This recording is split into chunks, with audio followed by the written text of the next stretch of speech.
Dahil nga mga kababayan ay medyo talaga mahina yung signal ho dito kaya minarapat ho natin na mag-video. Ito po yung kalagayan ho sa ngayon, yung update po natin. Nasa taas po tayo ng actually nasa ano po ito, nasa EDSA Shrine, and makikita po natin dito sa baba mga kababayan ay tuloy-tuloy po, moving po yung mga kababayan po natin. And pupunta po tayo doon sa White Plains, no? So from here going to White Plains. So samahan niyo po ako dahil ipapakita ko po sa inyo kung gaano po karami yung mga tao na pumunta ho ngayon dito. Talagang magugulat ho kayo for the first time. Makikita po natin ang ganito ho karaming mga tao, mga kababayan dito po sa EDSA. So talagang hindi natin sigurado pa kung ano talaga yung end game ho nito, kung ano yung magiging resulta ng ginawa nga pong pagtitipon ho na ito. Actually, pinamunuan ho ito ng INC. But everybody's welcome naman as long as na parehas ho tayo, parehas ho kayo ng pinaglalaban ng INC sa mga gusto hong mag-join. So, actually dito naman po mga kababayan, sa way ho na ito going to Corinthians Garden or White Plains ay hindi na ho nagmo-move dahil yung way ho na ito ay na-occupy na ho ng mga nagpa-parking, or kita nyo naman po yan, halos yung location ho na ito pinarkingan na po. Even yung sa taas ho nito ay nagkaroon na rin po ng mga parking doon, kumbaga pinarkingan na rin po ng mga sasakyan. So matindi ho ito mga kababayan, makikita po natin. So standby po kayo, abangan po ninyo mga kababayan ko dahil going to ano na po tayo, going to White Plains. So doon po natin makikita kung gaano nga ba talaga karami, no, yung mga kababayan po natin. Kasi itong location po na ito na pinapakita ko sa inyo at this time, ito po yung location na kung saan pinarking yung mga sasakyan na ginamit po ng ating po mga kapatid na INC going to, yan, dito nga po sa EDSA, no. So dito, tuloy-tuloy yung moving ng mga kababayan po natin. Makikita nyo naman, di ba? So, but don't forget share, like, subscribe para po makita din po ng ating mga kababayan kung ano nga ba ang kalagayan dito ho sa EDSA. So sa mga gustong pumunta, welcome po ito sa lahat, even sa mga hindi po INC member. So andito na rin po mga kababayan, napakarami na rin po dito mga kasamahan po natin from Duterte Group, no? So narito na rin po. And makikita po natin at sa part 2 na ito, talagang tuloy-tuloy. Take note mga kababayan ha, malayo pa po tayo sa White Plains. So malayong malayo pa. Pero ganito na po kasiksikan yung mga kababayan po natin. Actually, kita nyo naman, may pasalubong po ito. Kumbaga, nagsasalubong yung mga kababayan po natin. It because meron din po doon sa EDSA Shrine. So, meron doon and meron din dito sa White Plains. Yung iba, going to Robinson, going to White Plains, going to EDSA Shrine from White Plains. So, at this time naman, tayo naman po ay papunta naman sa White Plains. So, ipapakita ko po sa inyo na standby po kayo. So napakarami na po mga kababayan ng tao po dito. Take note, hindi lamang po dito, marami pa po. Meron din po doon sa Liwasang Bonifacio. At iisang grupo lang po ito. No? So kumbaga hinati lang, pero iisa lang po ito mga kababayan. Ano lang, kumbaga yung ibang mga INC member ay nandun po sa Liwasang Bonifacio. And makikita naman natin dito, talagang napakarami na po nila.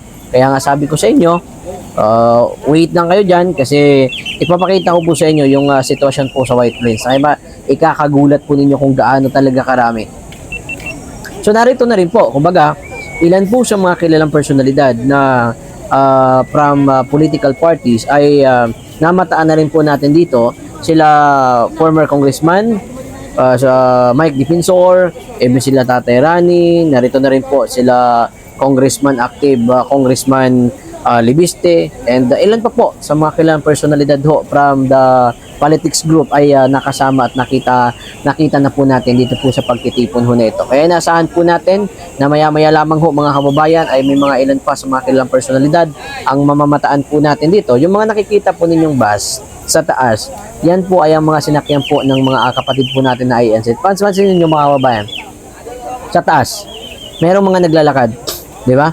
Kasi nga po mga kababayan, yung mga naglalakad po sa taas yan, mga INC member din po yan, mga kasamahan din po yan natin, na kita nyo naman, no, talagang napakarami. Dito pa lang yan, take note ha, bungad pa lang po ito mga kababayan. Ganyan na po karami. So yung mga sasakyan po na yan, sa sinasabi po ng media na mabagal daw yung usad ng mga sasakyan, paalala ko lamang po para hindi po tayo ma-fake news, no? Hindi na po nag-move yan. Dahil yan po yung mga sasakyan ng mga kapatid nating INC na nandyan po naka-parking at this time. Dahil nga wala namang ibang parking at sa dami po niyan mga kababayan. Kaya nga po talagang nararanasan po natin yung talagang halos one lane na lang ang nadadaanan po dito sa part na ho ng EDSA going to Cubao, no? So matindi talaga ito mga kababayan, at asahan po natin dahil nga sa ngayon ay wala na pong init eh. So asahan po natin na mas dadami pa po ito. So ayan na mga kababayan, malapit na po tayo sa mismong White Plains, no? At makikita nyo na po kung gaano nga talaga karami yung mga kababayan po natin na nandun sa White Plains, no? Itong mga bus ko na yan. So siguro kanina nagkaroon talaga ng bulagaan dahil hindi po ito naka-announce in public talaga eh. Itong bigla ang pagtitipon po ng INC, no? Na even ako nagulat din dahil sabi ko nga masyadong biglaan mga kababayan, dahil siguro kung nagkaroon ng announcement before ginanap yung event ho neto o yung pagtitipon ho neto, ay hindi ho, kumbaga yung iba baka dyan mahaharang, yung iba dyan ay mati-checkpoint tapos hindi makakatuloy dito, kaya nga biglaan. Kaya nakikita po natin ngayon, hindi po sila naharang talaga, wala talagang naganap na kung ano-ano pa man, talagang biglaan yung move po nila mga kababayan. So napakarami na po dito mga kababayan ko. And kanina nga medyo uminit ang sitwasyon dahil yun nga pilit ho na yung mga pulis gusto ho nila mabuksan yung, actually hindi lang naman hindi pulis, yung ano pala, yung MMDA, no, gusto nila mabuksan. Although isa na rin po ang ating kapulisan na nakiusap na mabuksan yung toll lane, pero hindi po yan nangyari mga kababayan. Dahil nga po sa dami po ng mga sasakyan, ng mga nakaparada ho dito, ay hindi po napagbigyan naman ng mga kapatid natin na INC yung pakiusap po sa kanila na toll lane. So hindi po, until now po mga kababayan ay one lane pa rin ang nadadaanan po ng ating mga kababayan dito ho sa bahagi ho na ito ng EDSA. Kaya nga sa mga pupunta po sa from Pasay to Cubao, from Cubao to Pasay, ay recommend ho na kayo ho ay mag-MRT sapagkat talagang aabutin ho kayo ng ilang oras. No moving yung from Pasay to Cubao mga kababayan, yung location. So makikita naman po ninyo yan, di ba? And meron naman yung sa kabila naman, although hindi gaano ka-crowded yung tao, pero marami na rin po kahit papaano, pero masyado pa rin matraffic. Kaya kahit medyo masikip sa MRT, I recommend na mag-MRT po kayo. No, yung iwas-iwas muna dito sa mga sasakyan at sa mga four wheels. So talagang mahirap talaga mga kababayan lumusot dito. So makikita natin dito kanina nung umulan ng morning, siguro mga around 8 AM in the morning. So nakita nyo naman wala masyadong tao, it because nasa sila ho ay nasa mga kanilang mga sasakyan. Okay, so but at this time dahil nga hindi na umuulan, naglabasan na naman mga kababayan at napakarami po talaga. Grabe talaga mga kababayan, nakikita po ninyo. Sabi ko nga, the best din talaga or matindi talaga yung pwersa ng INC kapag magkaroon ng mga ganitong pagtitipon, sapagkat nga yung INC ho ay meron ho silang tinatawag na one command. Kung ano pong sasabihin ng nakakataas po sa kanila, talagang sumusunod ho ang itong mga member ho ng INC. So one body, yun ika nga, no? Kaya sama-sama po talaga sila mga kababayan. So dito, actually gaya ng sinabi ko, malayo pa tayo mga kababayan. Mapapansin po ninyo, nandito pa lang po tayo sa Corinthians, no? Dito din po, may bahay po dito si Chavit Singson, and isa na din po tayo, dyan po tayo pumunta sa bahay ni Chavit Singson nung mga nakaraan. Kaya siguro asahan natin, maya-maya lamang ho ay maglalabas na yung mga bus ni Chavit Singson to join, and may mga palugaw yan palagi, lalo na sa mga pagtitipon to support sa mga Duterte.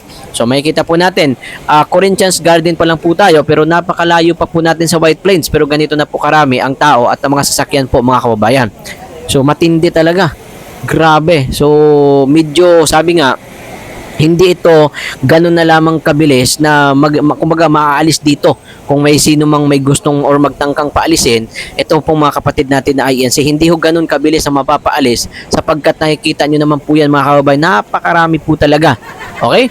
Sinabi din po kanina ng nasa news ng General Abirin mga kababayan na ayon sa kanya wala daw di umanong permit at sa mga ganitong pagtitipon daw umano ay talagang dinidisperse. Pero at this time hindi ho yun mangyayari ng ganong kabilis or maaring hindi mangyari sapagkat nga ganito kadami yung mga kababayan po natin na dumagsa dito ho sa location ho na ito. So kahit sabihin natin walang permit, hindi ho nila madidisperse ng ganong kabilis or baka nga hindi talaga mangyari yon, no? Pera na lang kapag ginusto na talaga ng pamunuan ng INC na mag-back out na ho sila or umalis na ho sila dito ho sa location ho na ito. So matindi talaga ang mga kaganapan ngayon dito mga kababayan. Matindi, no? Kaya medyo awang-abang pa rin po tayo kung ano pa mga susunod ho na kaganapan. Although siguro mamaya, kung magdi-deploy man po sila ng napakaraming pulis, tingnan natin kung anong mangyayari. Kasi nga po, kung pag-uusapan, ang alam naman po natin, ang bilang po ng ating kapulisan ay hindi naman po yung gaano marami. Nasa 200 plus thousand lang naman yan. So kung magkakaroon po ng milyon ang mga kababayan, no? Actually, ang INC, meron na pong milyon. No? So meron po silang mga kababayan natin na actually, hindi lang 1 milyon, 2 milyon, sobra pa. At kapag yan ho ay nag-proceed to EDSA, ay ma-outnumber na po ang ating kapulisan. Ibig sabihin, kukulangin na ho sila. No? Mas marami na po ang sibilyan na mga kababayan dito po sa bahagi ho na ito kapag nagkataon. No? Dahil nga po, 200,000 plus lang naman ang ating pong mga police personnel. So, abang-abang ho kayo dahil kung ano talaga ang end game ho nito, and yung Malacanang naman ay nagiging alerto sa mga kaganapan nga po na ito dito sa EDSA. Although marami pong event or mga dapat puntahan kanina si BBM, ngunit hindi po yan na ituloy. Kumbaga na i-cancela yung mga event ni BBM kanina. Hindi siya dumalo dahil nga po sa mga pagtitipon or bigla ang pagtitipon ho na ito dito ho sa EDSA ng mga kapatid ho na INC. So ganun po ang mga nangyari mga kababayan. Kaya abang-abang po tayo ha. Ayan. Actually malapit na tayo sa White Plains. Wait lang, may tumawag sa atin. Pasok ka na lang. Thank you. So, yan mga kababayan, nakikita po natin. May tumawag lang, kaibigan natin. Yan. Medyo malapit-lapit na tayo sa White Plains, pero gaya ng sinabi ko, meron na tayong 11 minutes pero napakalayo pa rin natin sa White Plains mga kababayan. At wala hong putol yung mga kababayan natin, tuloy-tuloy po ang pagdami at tuloy-tuloy din po ang pagdagsa. Actually, yung parking po na nakita po natin kanina ay nasa Ortigas na po sila. So ibig sabihin, yung iba nasa Santulan and yung iba naman ay nasa Ortigas. So ganoon na po kahaba yung parking ng mga sasakyan. Ibig sabihin mga kababayan, nasa lagpas na po 1 kilometer yung kinain ho no, na location sa mga sasakyan pa lang po yan. Lagpas 1 kilometers kasi nasa more than 1 kilometers yan from Ortigas to Santulan. So hanggang Santulan po may parking na po doon mga kababayan. So, yan, nakikita po natin na malapit na po tayo pero ganun pa rin, tuloy-tuloy pa rin, napakarami pa rin po ng tao sa location ho na ito. So, ganun ang matinding sitwasyon ho dito mga kababayan. So, abang-abang lang tayo, no? Kung ano, kaya nga sabi ko sa inyo, manatiling updated sapagkat dito po mga kababayan sa atin ay pinapakita ko po sa inyo ang mga kaganapan po dito sa EDSA, no? Kasi hindi tayo pwedeng umasa lamang sa media. Wala yung mga media ho na yan. Marami po dyan mga bias. So, hindi ho talaga totally pinapakita ng buo or normal kung ano talaga ang mga kaganapan dito po sa bahaging EDSA ho na ito. So, makikita nyo naman, tuloy-tuloy po. Napakarami pa rin po ng mga tao and moving. Kita nyo naman, napakarami talaga mga kabayan. Sabi ko nga, for the first time, no, nagulat din ako na ganito karami. Diba? Pero normal naman talaga yun mga kababayan na mararanasan po talaga natin yung ganito ho talaga karami, lalong-lalo na pag-usapang INC dahil mayroon ho silang tinatawag na one command, no? Kaya nga po, nung nakaraan na lumagpas po sila ng 1 milyon sa Luneta. So sabihin na lang na ho natin, magkaroon po ng kalahating milyon or ang 1 milyon ho kasi mga kababayan ay kaya na ho yan po pumuno from EDSA Shrine going to White Plains. So magmo-move pa yan going to Santulan sapagkat yung 1 milyon ho kasi napakarami na po niyan. Kaya medyo mapupuno na talaga ang location ho na ito kapag nagkaroon po ng 1 milyon. So ito pong mga ayun po sa mga nakausap naman po natin na mga ilan sa mga INC member ay ayon sa kanila itong mga narito daw di umano ay kadalasan dito ay nasa NCR pa lamang nagmula. So wala pa yung mga nasa probinsya. Even yung mga iba't ibang region wala pa kasi nasa NCR pa lang daw di umano ito. So ibig sabihin kung hindi po sila mapapaalis, kung sino man ang magtangka magpaalis sa kanila sa araw na ito, so at magtutuloy-tuloy po sila. So ibig sabihin mga kababayan ay mas dadami pa po ito sapagkat ay on the way na po daw di umano ang mga province. So asahan po natin yan. So, kaya kung hindi sila mapapaalis or hindi sila mapuwersa or ganon, And asahan po natin ang bukas ay dagsa ho, hindi lamang po from EDSA Shrine going to White Plains, maging siguro Ortigas hanggang Mega Mall, ay hindi, Ortigas to Shaw Boulevard, baka magkakaroon na po ng tao yan. Okay, so ganun ang aabangan ho natin bukas. Napakarami na po talaga. And maaga pa po ito mga kababayan, nakikita naman po natin, napakaaga pa po. Actually, nagsimula ito nasa 4 AM in the morning, pero sa ngayon nakikita natin tuloy-tuloy pa rin po. Maaga pa pero napakarami na po talaga nila. And alam naman po natin, ang INC, hindi ito yung taong tinatawag na pupunta tapos kung kailan niya gusto aalis. Hindi po, mayroon po silang tinatawag na one command. Kapag ka sinabi po sa kanila na, yun nga, dyan na muna sila, so mananatili po yan. Yun naman po talaga ang turo sa mga INC. Ngayon, kapag ka sinabi pong back out na sila, maniwala ho kayo, kahit isa po dyan, wala po dyan matitira. Kaya ganun po, kaya asahan po natin na kung gaano karami sa ngayon, magti-triple sobra pa ang idadagdag ho nito bukas kapag ka hindi po sila nag-back out ngayong araw ho nito. Nasa bahagi na po tayo ng People Power Monument. Nakikita po natin. So, nasa People Power Monument na po tayo mga kababayan. And nakikita nyo naman kung gaano karami ang tao. And spotted nga po dito kanina si Congressman Mike Defensor at ilan pa po sa mga kailangang personalidad. And ito naman po, ang way naman po na ito mga kababayan, ang tinututukan ko po ay going to Marikina. So, hindi na po yan sa part po ng on the way to Santulan, from EDSA Shrine to Santulan. Hindi na po, on the way to ano na po ito, Marikina. So, yun po ang update po natin sa araw ho nito. Pakinggan po natin ang salita po ng kapatid ng INC sa oras po nito.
Kahit gabi, nauna naman yung barbed wire dito. Nakapag-party na naman yung PNP ng mga nakatultak na barbed wire. So ngayon, inulaga para wala mag-spray. Hindi magkaputa ang mga dapat sa dako dito. Kasi kiwan ba yung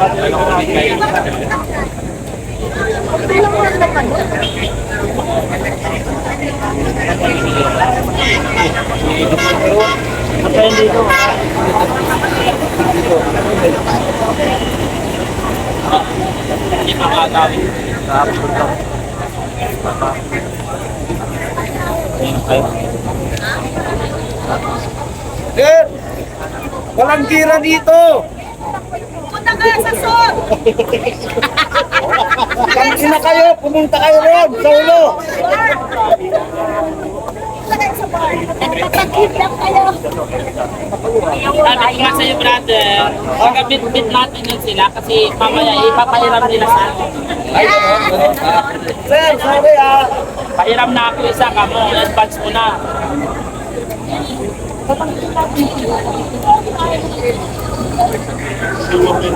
Doon mapera ang tao.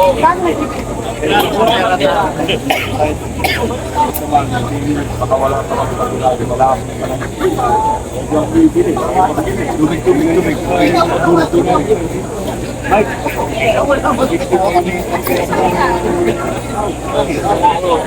Papapailan ka lang ako dito.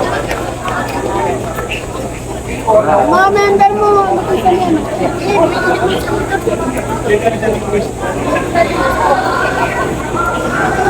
Kali naman sakto. Masaya na kailangan ko siya pabayaan.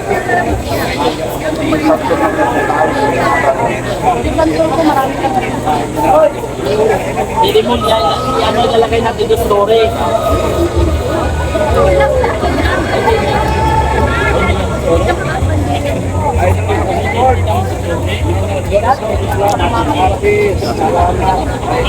hindi pa dinakwit.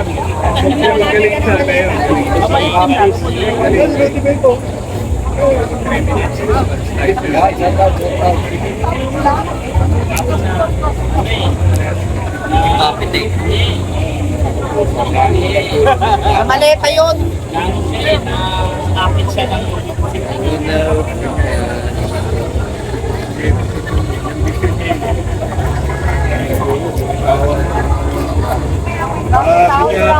Panalita si Mac.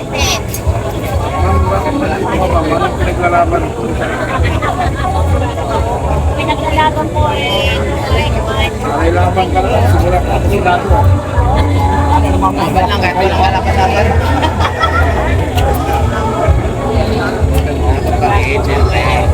Yung mga tao sa taas, pagod na rin, no? Ang multi-benta ba yun? Ay!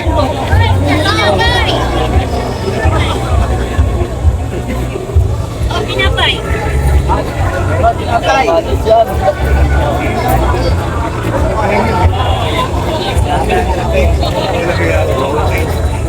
Wala rito bago rito, ikaw. Ako Bisaya ba? Ano yun? Ikaw lang pumunta dito? Punta niya ako dito. Nakat ka rin, eh. Kaya muna, kami na. Out ka, eh. Galing pa ako doon sa dulo eh. Pinapay ah. Ang yanay palaman. Malay kaya. Bigat-bigat dito. Mag-aasa sa Ah? 10%. 10%.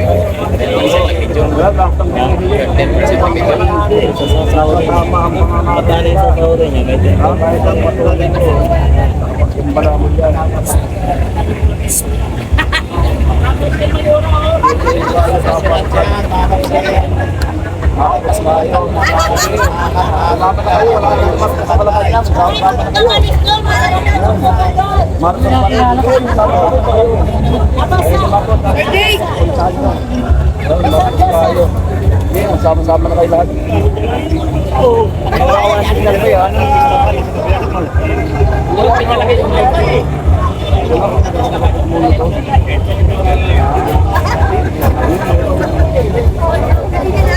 Wala ko. Wala ko. Para na isa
Danbik ulol!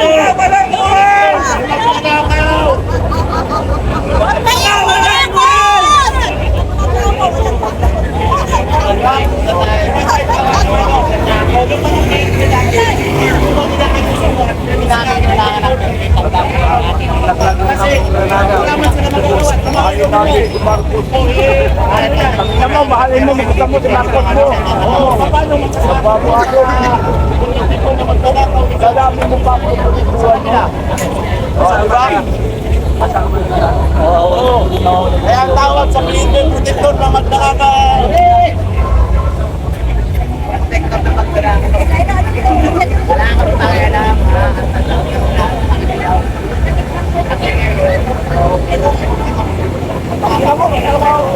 Trabaho kako. Kami sinisit ko ito. Trabaho namin.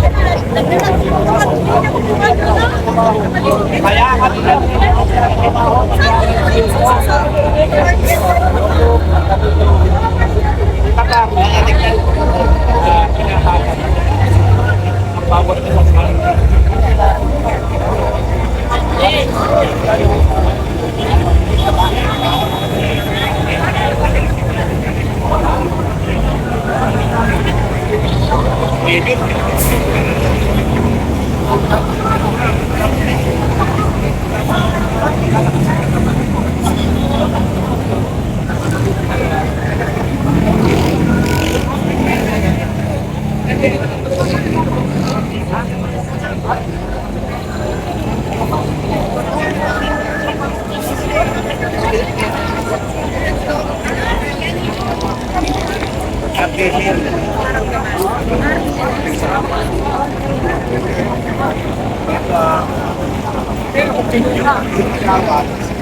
Balik tayo dun sa ano natin. Hindi ko lang tayo makakuha kasi yung ating sapin. Dinala na nila ng isa. Dahil sa ganun. Alam mo yung pandulang ng tama.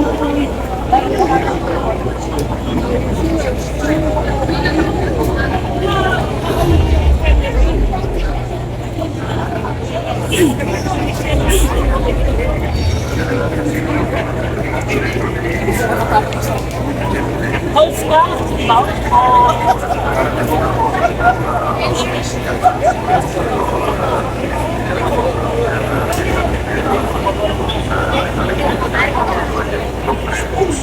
Pag na! Gusto! Ang mga pagkain. Ayaw ko ba? Marunong ka sa susunod.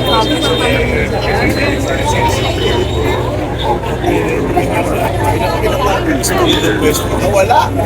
Iingin tayo dito.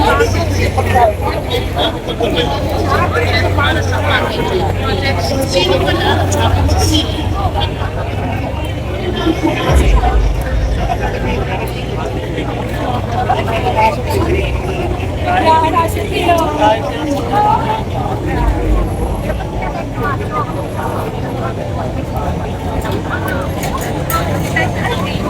Hello po. Ito nga po sila tatay. Sa activity makikita. Kami si Jordan.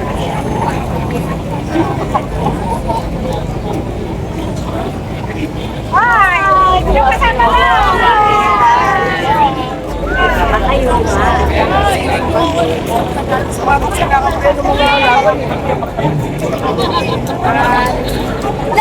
Look!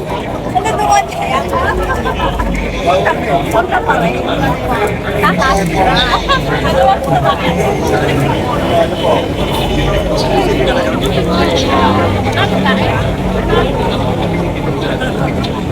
So,